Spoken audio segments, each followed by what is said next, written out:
What's going on, everybody? It's Hurt Chief One, and I haven't done a commentary in a while. I didn't do a commentary all weekend. I was spending time with the family. I'm married. I got a kid, and every once in a while, you just kind of got to step back and say, "Hey, I need to spend time with the ones that I love," and that's what I did this weekend. We didn't do a whole lot. We just we hung out around the house, but it was spending time with them that made the difference. That was the whole goal behind just not doing anything, as far as like the YouTube thing was concerned and whatnot. But it's my family I want to talk about today. There's something happened on Sunday, and I watched some of the podcasts, and y'all are gonna be like, "Oh no, another commentary about Wings of Redemption and White Boy 7th Street." No, not really. It started me thinking about this, and I thought, well, you know what? Not too many people have been talking about this whole suicide issue from, say, the suicidal person's perspective. And I've seen a couple videos on, how to be aware of the warning signs of people who might be thinking about committing suicide. Constantly, not constantly, but like if you know somebody's going to be committing, or thinking about suicide, or just not all there, like they may or may not be committing suicide, or thinking about committing suicide, you might want to, question them, talk to them, and whatnot. And I want to share an experience that I had personally. This is gonna be kind of a rough commentary because I'm gonna do a lot of ums and ands, and I'm trying to stop myself. So, but I'm just gonna get right into it. Listen, I'm in the military, and being in the military, U.S. military, we do a lot of deployments. We're gone a lot, and the time that I'm going to talk about, I've been deployed 5 times in my 11-year career. The time I'm going to talk about was in 2006, or started in 2006. I was married. I had 2 kids. My oldest was 4, and my youngest was just maybe 6 months old. He was born in December 2005. And I had a deployment coming up. So April, I talked to the wife at the time, and I told her, I said, what do you want to do while I'm gone? This is going to be my first deployment. We were actually stationed in Germany at the time, so she didn't know anybody, and she felt like, well, I want to go home and spend time with family and friends. And I thought, sure, why not? I'll take her home, fly her back to the States. She could spend 4 months visiting family, show off the baby, and do all that thing, and I'll do my time over in the desert and come back. And well, while I was gone, I'm gonna make this story short. I mean, it's a long story, but I'm gonna cut it as short as I possibly can. While I was gone, she got hooked up with some old friends of hers, and it was about 3 months into the 4-month deployment. She got hanging out with her friends, these old friends of hers, and that wasn't the problem. The problem was these old friends of hers got her hanging out with a particular guy friend of theirs, and one thing led to another. Of course, being the husband that I was at the time, I was a little jealous. I didn't know this kid, and I didn't trust him, and me and the ex-wife at the time, we had our differences and our issues in the past. So my thing was, I was thinking she was cheating on me. Towards the last 2 weeks of the deployment, I was at the MySpace time frame. I was on MySpace with some buddies of mine, and they showed me how to check stuff, and actually come across some message traffic of hers, because I had her password to her MySpace, even though she didn't even try to hide it apparently. But she had been talking to this guy, and she basically admitted through her messages that she had cheated on me, slept with this dude. I got back from my deployment in September, somewhere in September, October. She came back shortly after that, and we decided to try to make it work out. Nothing too extreme. I mean, I was upset, don't get me wrong. I was beyond controllable, when I found out. But I had 2 weeks, and I'm being the family guy I like to call myself that I am. I wanted to try to work it out because I didn't want to lose my kids. I really didn't want to lose my wife at the time. I wanted to do everything I could to make the situation better.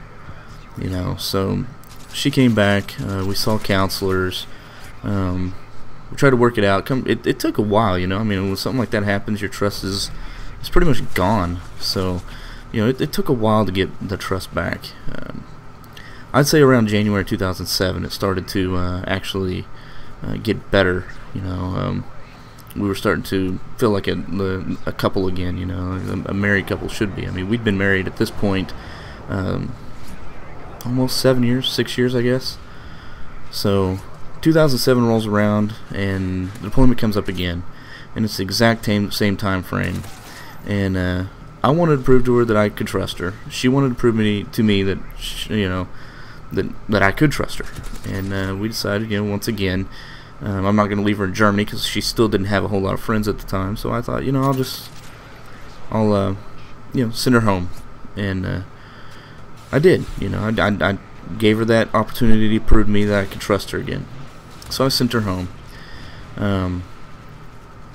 Around July, it was. She started hanging out with an old guy friend of ours, and it got serious. It did. It escalated really quickly. She swears to this day that she didn't sleep with him,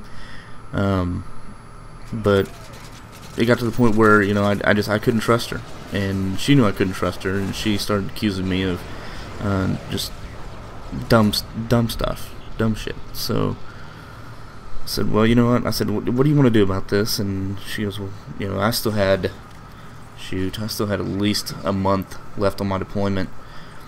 And she said, you know, I don't know, what do you want to do? And I said, well, are you thinking divorce? And she said, yeah, honestly I am. She said, I just don't feel like I'm in love with you anymore, you know. And that's crushing. It really is. It is a very crushing feeling when you feel like nobody loves you, when you feel like there's nobody out there that, you know, that cares. Because she was my world at the time, you know, especially living in Germany. It's a whole nother country, you know. You just don't have the friends. You can't just go visit family and friends like you used to. You have friends, but not like, you know, stateside, you know. We lived pretty far away from the base and all that, so that crushed me, you know, for weeks on end. You know, it was like, what's the point? You know, what is the damn point? I've got my 2 kids. They're not going to be there when I get home. The wife's not going to be there when I get home. It hurt. It hurt bad. I didn't know what to do, you know. For those of you who know, well, for those of you who don't know, I work on aircraft. I work on the C-130. It's, you know, 4-engine propeller aircraft, turboprop, big airplane. It's like having 4 fans, 13-foot diameter fans, spinning in front of you. Accidents have happened with these planes that if you get too close to those blades, they'll take your head off. It's a quick, painless death. And I was launching one of them out, launching them, basically just, you know, marshaling them out, getting them ready to, you know, to take off. So all 4 engines are running. I'm standing there next to this airplane, and all the stuff is just compounding and piling up in my head. And it hurts, you know.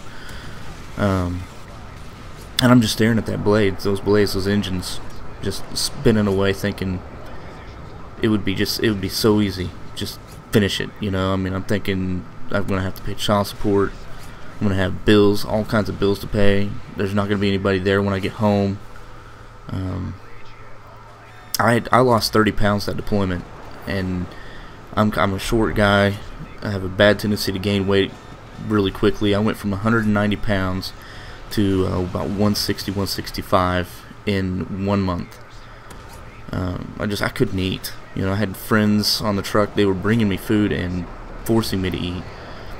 I started smoking real hard at that point. You know, I was just inconsolable. I couldn't be talked to. It was just, I was a mess. And I was looking at that fan, that engine, and I was thinking it'd just be so easy. I mean, it's already been done, not on purpose, but somebody's already died to him before. It's got to be painless. It's looking at that engine, just thinking that, you know.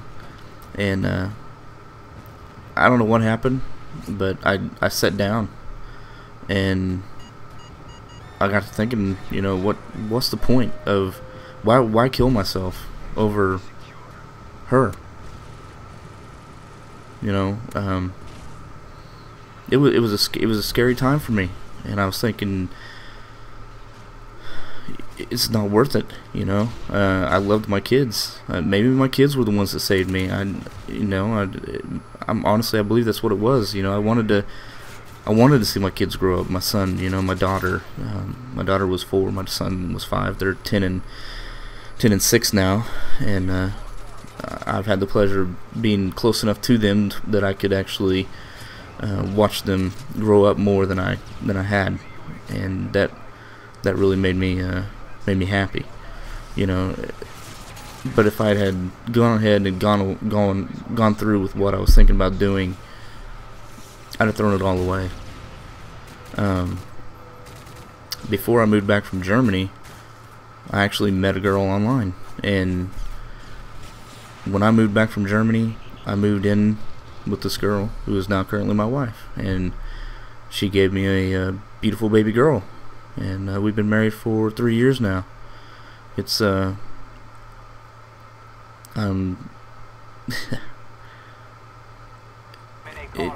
there's so much more to this life than just you know, just giving up. You can't give up. There's people out there who love you, people out there who want to see you, spend time with you, that rely on you. My kids relied on me. I guess that's what I'm trying to say, is rely on you. My other 2 kids relied on me, you know, to be the father that they need. And my wife is amazing. She's night and day compared to my first wife. I have no doubt in my mind that I could trust her through thick and thin, you know. My life is so great now. It really is. It's a lot better. And to think that I had almost ended it because of, you know, just one person, just wasn't worth it. It really wasn't. And to those of you out there that may watch this video and who have contemplated or are thinking about, you know, committing suicide, it's not worth it, guys. There's so much more out there, you know. Don't end your life based on one relationship. You know, if the relationship ends, find another one. You know, there's better fish in the sea, I promise you. Yeah, maybe I'll tell you the story how I met my current wife. It's an interesting one.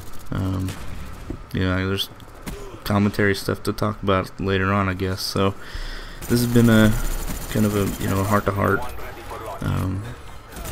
I understand how Wings feels, but at the same time, I think that with the amount of views and the amount of people who watch his videos, he's definitely got more to live for. There's no reason for him to go killing himself because he doesn't like the way he looks, or, you know, he's not happy that whatever relationships, whatever it is, it's really bothering him. There's so much more out there for him, you know. Find something to have faith in, you know. Go to church if you're religious, you know, and or just, you know, find that one person that makes you happy and spend time with them. But don't go thinking about committing suicide. It's not worth it. It really isn't. I hope this commentary doesn't sound ridiculous, but anyway, that's my take on it, guys. I will try to post more commentaries more frequently. I hope you, and I won't say enjoyed this commentary, I hope it was helpful. Let's put it that way. I hope it was a helpful commentary. I really do. If you guys feel like, you know, if you do feel like you're not happy with your life, PM me, you know, text me, message me or something, you know. I'd be more than happy to listen to you.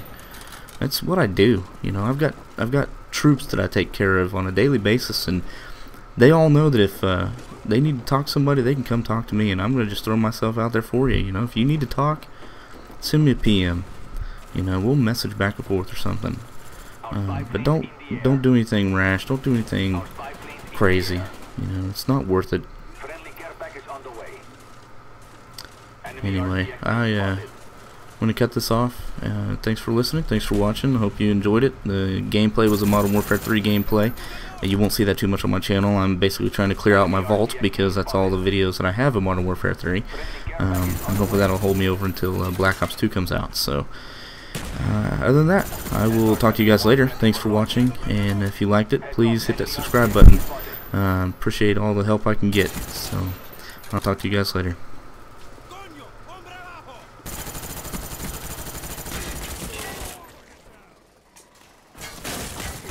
SR-71 ready for launch. SR-71 online.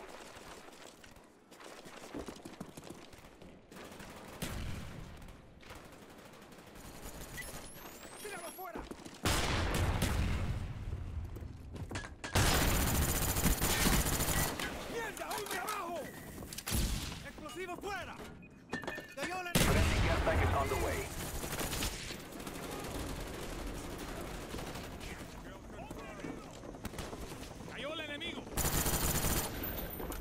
Enemy RCXD spotted.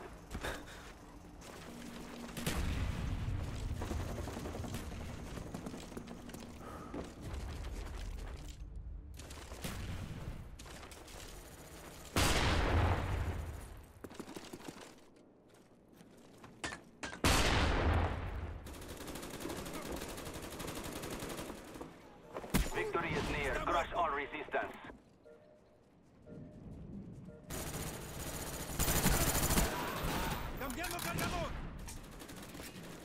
Our spy planes in the air. Friendly RCXD deployed. Friendly RCXD inbound. Spy plane standing by. Friendly care package inbound.